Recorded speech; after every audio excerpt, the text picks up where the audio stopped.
Hey guys, आज मैं आपको सुनाने जा रही हूँ जेपीएस जोले की कहानी लक्ष्य। मुसद्दी लाल जी ने अपने बेटी को समझाते हुए कहा कि जो इस दुनिया से चला जाता है उसका कभी भी मजाक नहीं उड़ाते। बेटे ने कहा, आप नहीं जानते वो कितने घटिया किस्म के इंसान थे। कॉलेज में जब कभी परीक्षा होती थी तो उनका हमेशा से एक ही सवाल होता था कि तुम्हारा और तुम्हारे से आगे वाले विद्यार्थी का जवाब एक जैसा क्यों है। अब इस बेवकूफ आदमी को कौन समझाए कि जब सवाल एक जैसे हैं तो जवाब भी तो एक जैसा ही होगा ना। इससे पहले कि मुसद्दीलाल जी अपने बेटे को कुछ और भाषण सुनाते, बेटे ने मुसद्दीलाल जी से पूछा, अगर आपको किसी दिन यह पता लगे कि मैं सारे कॉलेज में प्रथम आया हूँ तो आपको कैसा लगेगा। मुसद्दीलाल जी ने कहा, बेटा वो मेरे जीवन का सबसे खुशनसीब दिन होगा। तुम जिस दिन मुझे आकर यह बताओगे तो मैं तो खुशी से पागल ही हो जाऊंगा। बेटे ने कहा, बस इसी डर से मैं इस बार भी फेल हो गया हूँ कि कहीं मेरे पास होने पर आप पागल ना हो जाए। यह सुनते ही मुसद्दीलाल जी ने अपने आए दिन चूना लगाने वाले बेटे से कहा कि बेटा जरा अपने सिर पर अच्छे से हाथ फेरो। मुसद्दीलाल जी ने बेटे को कहा, दोबारा फिर सिर पर अपने हाथ फेरो। बेटे ने पिता की आज्ञा का पालन करते हुए अच्छे से अपने सिर पर हाथ फेरा। मुसद्दीलाल जी ने कहा कि अब आखिरी बार सिर पर हाथ फेरो। अब तो तुम्हें यकीन हो गया ना कि गधों के सिर पर सींग नहीं होते। मुसद्दीलाल जी ने बेटे की ओर गुस्से से देखते हुए कहा और उससे कहा कि तुम तो कई सालों से फेल कॉलेज जा रहे हो। कॉलेज में और कुछ ना चाहे सीखा भी हो, इतना तो जरूर समझ गए होंगे कि कोई भी व्यक्ति अपने जीवन में कामयाबी की सीढ़ी जेब में हाथ डालकर नहीं चढ़ सकता। बेटे, पानी भी एक जगह पड़ा पड़ा सड़ जाता है और घोड़ा भी खड़ा खड़ा अकड़ जाता है। उसी तरह आदमी का दिमाग भी बिना सोचे समझे किए हुए सड़ने लगता है। इसलिए हर समय किसी ना किसी अच्छी बात के बारे में सोचना बहुत जरूरी होता है। तुम्हारे जैसे कुछ लोग केवल सपने इसलिए देखते हैं कि यह असंभव है, हमसे नहीं हो पाएगा, जबकि मेहनती और हिम्मती लोग सपनों को साकार करके दिखाते हैं। मेरी एक बात याद रखना कि आज अगर तुम समय बर्बाद कर रहे हो तो कल समय तुम्हें बर्बाद कर देगा।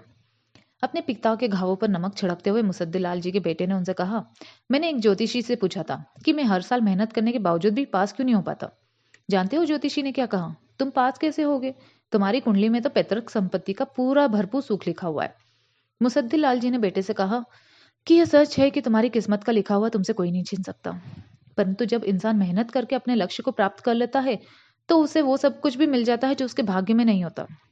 मैंने अपने सारे जीवन में आज तक एक ऐसा कोई व्यक्ति नहीं देखा जिससे सफलता तुम्हारी तरह चालाकियां करके या किसी प्रकार की होशियारी से मिली हो। हर कोई अपने जीवन के ध्येय तक त्याग और समर्पण के माध्यम से ही पहुंच पाता है। तुम्हारे जैसे लोग जिनके पास उत्साह नहीं होता, उनके पास सिर्फ बहाने होते हैं, और जिन लोगों के पास उत्साह होता है उन्हें अपनी मंजिल पाने में सफलता जरूर मिलती है।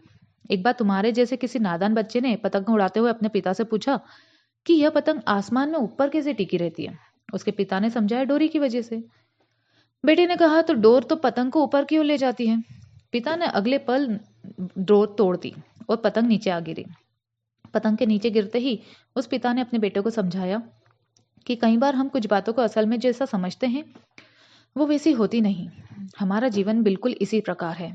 इतना सब सुनने के बाद मुसद्दीलाल जी के बेटे ने उनसे कहा, न जाने आपको मेरे अंदर सिर्फ कमियां ही क्यों दिखती हैं, जबकि कॉलेज में मेरे सारे दोस्त मेरी सबसे अधिक इज्जत करते हैं।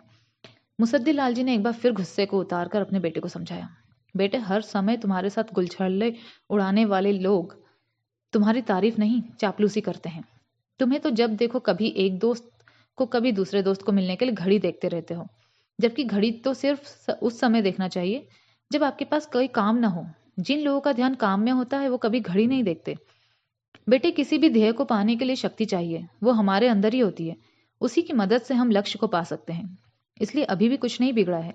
यदि जीवन में कुछ बनना चाहते हो तो चाहे धीरे धीरे ही आगे बढ़ो, लेकिन कभी भी घबराकर पीछे मत मुड़ना।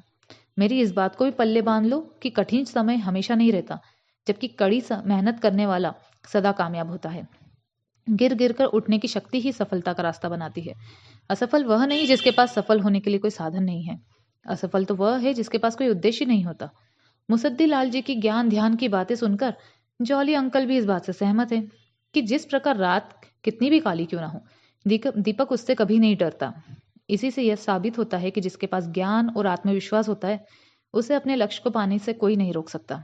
नदी की तरह सदैव आगे बढ़ने के लिए लगातार प्रयास करते रहना बहुत जरूरी होता है।